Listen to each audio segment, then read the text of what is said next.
We're back now in Abuja, where professors at the University of Abuja are worried over the recent appointment of Professor Aisha Maikudi as the Vice-Chancellor.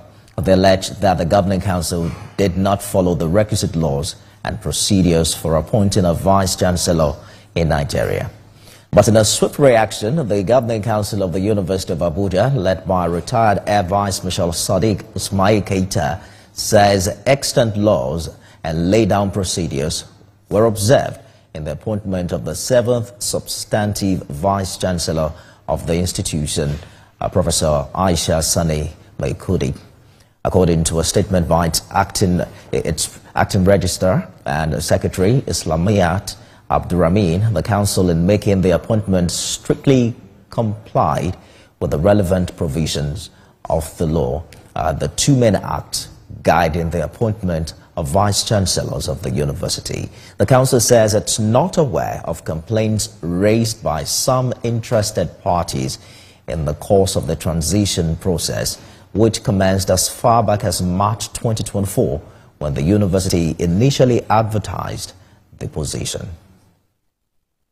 The appointment of Aisha Maikudi as the Vice-Chancellor was announced on the 31st December 2024.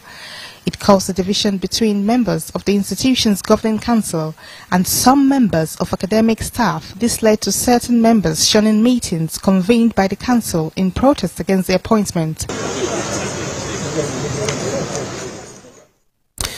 Joining me now for more on this development is the Registrar and Secretary of the Governing Council of University of Abuja, Islamiyat Abdurrahim. Thank you so much for joining us on the news this hour. What the professors and senior lecturers, over 50 of them, who marched to the Ministry of Education in protest, are saying is that the appointment of the VC is a charade and did not follow extant laws. How do you react to this?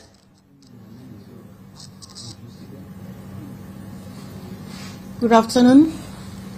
I'm Islamiyat Abdurrahim, the Acting Registrar, University of Abuja.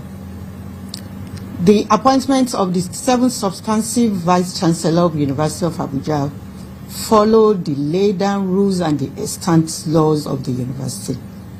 The Governing Council followed the due process.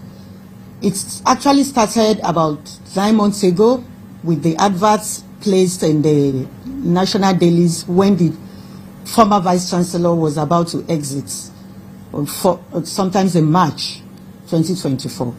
Afterwards, some of the academic staff were aggrieved with that particular advert, and when this present council came on board, they met and they thought that in order to let the crisis subside a little bit, they re-advertised again.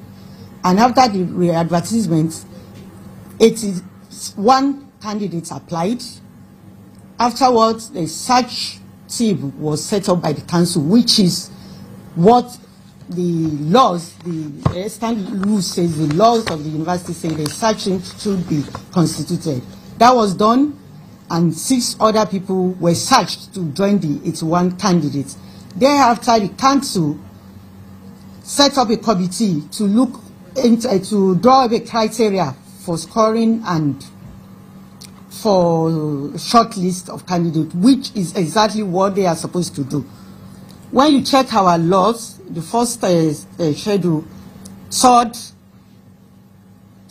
section states that, if I'm permitted, I can read, where a vacancy occurs in the post of the Vice-Chancellor, the council shall, 1, advertise the vacancy in a reputable journal or widely newspaper in Nigeria, specifying the qualities, which is the work of the council, which that was done. Then the terms and conditions of the services applicable to the post, that was also done.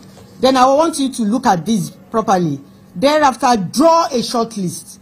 That is the work of the council, to draw a short list for the selection board, which was done.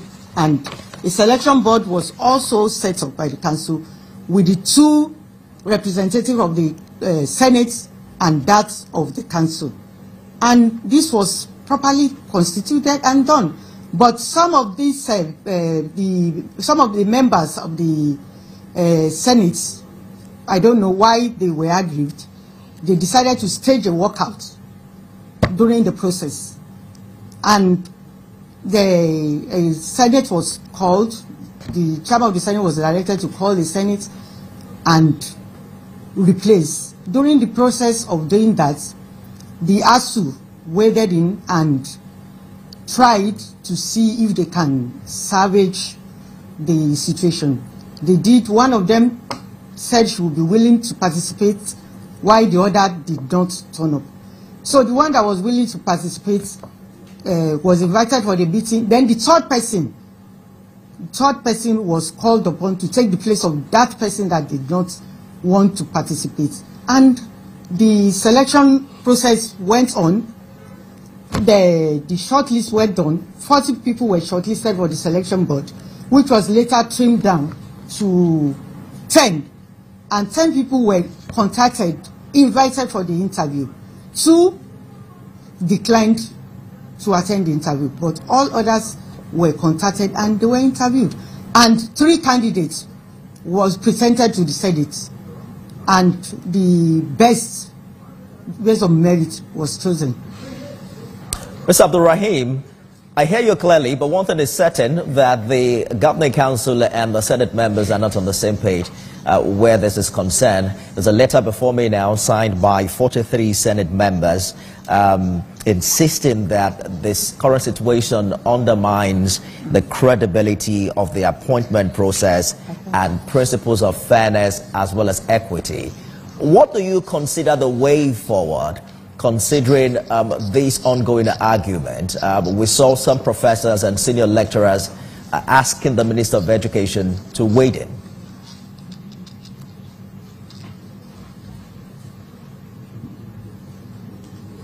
Can you come again, please? Mr. Abdulrahim, I'm asking what you consider the way forward, considering the sharp difference between the Governing Council and members of the Senate, who have now asked the Minister of Education to wade in into this situation.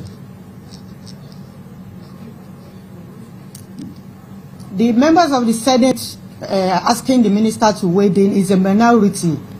We have over 200 Senate members. So if just about a few of them are asking to wade in into the situation, I don't think that is right, because we have close to 300 members of Senate, and we have very few of them complaining about this process. Today, this morning, I just received a list of those who are in support, which is close, as of the time I received it, is close to 200 of them.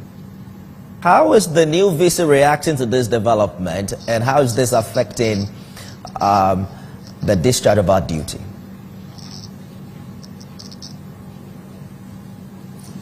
I can hear you.